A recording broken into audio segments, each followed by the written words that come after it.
Good evening, folks. I just wanted to do a really quick video on something I purchased from AliExpress recently. Now, you'll be pleased to know it is not a flashing LED heart kit. There will be no more flashing LED heart kits on this channel. That is my promise to you, unless something really cool comes along, which I doubt very much.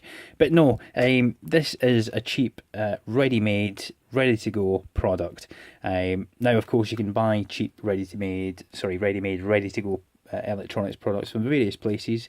In the UK, you've got Poundland, Pound World, B&M stores, Discount UK, all those kind of places. And you know, you can go in there and buy stuff that you just need to throw batteries in, like bicycle lights or torches, you know, that kind of thing. There's loads of stuff out there. But this particular product caught my eye because it's something you can purchase in most of the UK's leading supermarkets. And I just wanted to have a look at it, see if it actually works and functions as it should, and then just compare the prices, just to sort of highlight what the horrific markup products we buy here in the UK have. So without beating about the bush, we'll show you it. And it's this, well, Minions Despicable Me 2 MP3 player. And I will probably bet a month's wages that this isn't correctly licensed, but you know, it looks like a nice little, you know, MP3 player. It's fairly solid build quality. Yeah, and it looks pleasing enough. It's, you know, there's nothing wrong with that. So we'll have a look around the unit. We've got a play, pause, volume up, down, and you know, track forward and back on the front, and let's say, you know, a little minion there. And this was sold as a cartoon character MP3 player, obviously for licensing reasons, i.e. it's a fake, you know, unofficial product. On the top we've got a 3.5mm stereo jack, we've got a physical power switch, and presumably this is an LED indicator. Yeah, not particularly brilliant. It's, you know, it's lighting up the whole case because it's white plastic. On the bottom we've got mini B connector. Now I don't like these, as you'll know from other videos, presumably because nobody else uses these anymore. China must be full of them and they're just sticking them on board cheap products until they run out, and then they'll probably move on to micro USB, by which point we'll be using USB-C, and then I'll be complaining in my videos that, oh, I don't know why I don't use micro USB-C, or sorry, USB-C connectors. But anyway, that's another argument. And we've also got a micro SD card slot, or trans flash if you prefer, if you're a bit old school. So yeah, I thought we'll have a listen to it and see if it actually works. So I've preloaded some royalty free tracks on this. It's a 2 gig SanDisk, proper old one, this one. And yeah, it's just got one of these spring loaded card slots like so, so you just, you know, push it in with your fingernail and it locks in place, which is quite nice and flush. It doesn't stick out or anything like that. And to be plain audio, I'm just going to be using my Bose SoundLink Mini 2, which is an excuse me, which is an awesome piece of kit. Obviously you can get cheaper ones out there. I'll be honest with you, there are some cheaper ones that perform just as well, if not better than this, but I got a good deal on this and was able to claim my VAT back on it as well, so it was, you know, I was quite happy with that, the price paid for it. But yeah, so we'll fire it into an MP3 player and see if it works. Battery 80%. And then straight away it starts playing. And I don't know if you can hear that.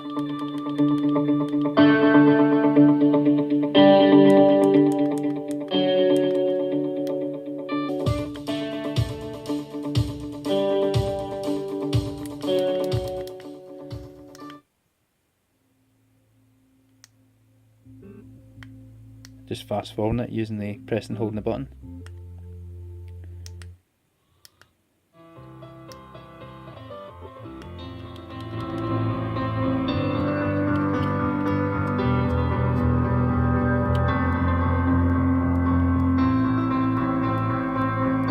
Yeah, I mean that sounds fantastic. There's no problems with the audio being produced by this. And if I'm just, as you can see, I'm moving the connector in there, there's no crackling or anything. You know, it's really totally acceptable that the audio coming from that speaker.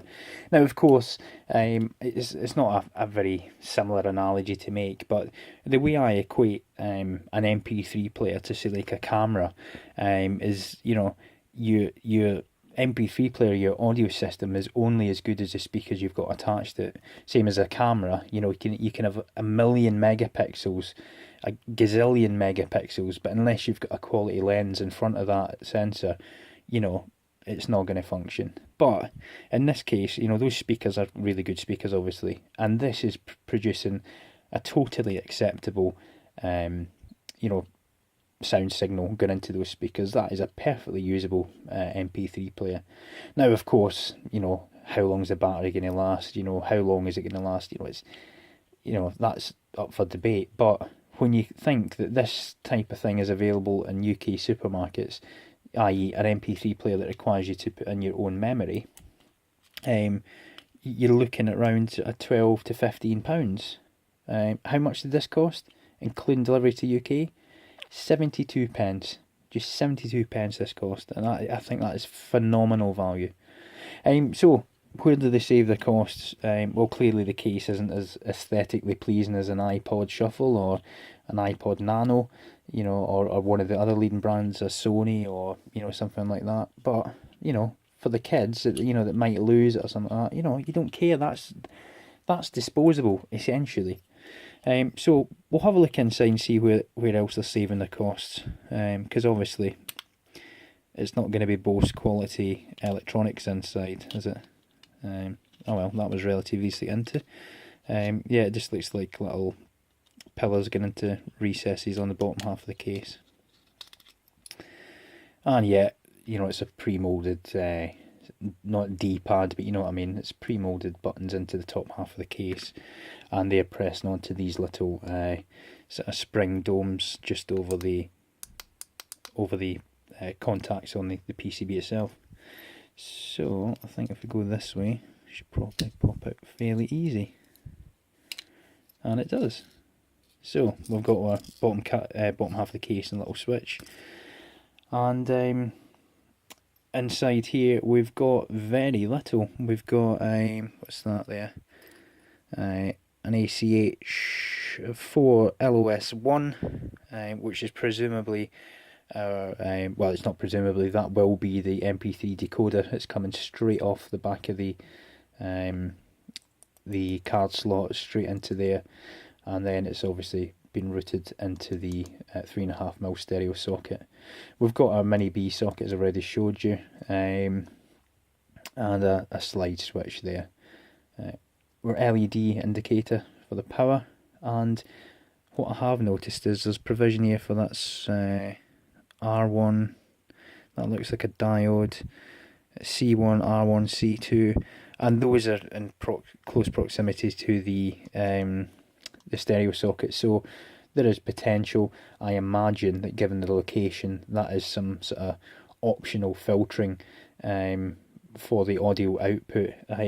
And clearly, if they're going so far as to not populating, you know, a tiny surface mount resistor, they really are wanting to keep the cost down, because, you know, a reel of 1,000 of those to a major supplier is going to be, you know, pennies. It's, you know, it's a fraction of a pence for each of those components. So they really have decided to keep the cost down on this and just have the bare minimum for it to function. Like I say, there's no components on the other side either. Another area which looks like they may have used to cut down costs is on this lithium battery. It's only marked with GL. There's no capacity or you know, no capacity printed on there, and there is certainly no protection. We can see that the leads are soldered directly onto the battery's tab itself, so no protection circuitry, unless this is a combined cheap. You know, it might be a custom chip, which, you know, if they're mass producing these is possible. There might be some sort of charging circuitry in there as well as the audio decoding, but I would imagine you would want to keep those two separate in terms of noise being generated. But I am not sure at all. Maybe I'll have a Google of that part number and see what it does. But yeah, it's an ideal little MP3 player for the kids. The only thing I would say, given the lack of protection on the circuitry, is I would not leave this unattended whilst charging it. I mean, it's a small battery, so it's gonna, you know, cause limited damage if it was to go on fire. But obviously that depends on where it's sitting. If it's sitting on, you know, a metal tray or something like that, then clearly there'll be a small fire. It would go out, and you know, you'd be fine. But if it was to catch fire and maybe, you know, in a kid's bedroom onto some bedding or you know, curtains or something, then obviously you could have quite a dangerous situation there. So if you're going to buy something this cheap, then clearly be sensible at where you charge it, and you know, don't be silly. Essentially, not suggesting you would be, but I know I'm teaching to suck eggs, but I don't want to recommend this product and then for somebody to burn their house down because of it. But as a unit, as a product, it is an MP3 player that plays files, you know, perfectly well, and it costs 72 pence, including delivery to UK. So there you have it, guys. I hope you found that interesting. If you did, as always, please like and please subscribe, and I'll see you again soon for another video. Until that time, I hope you guys enjoy your weekend coming up, and we'll see you again soon. Take care. Bye bye.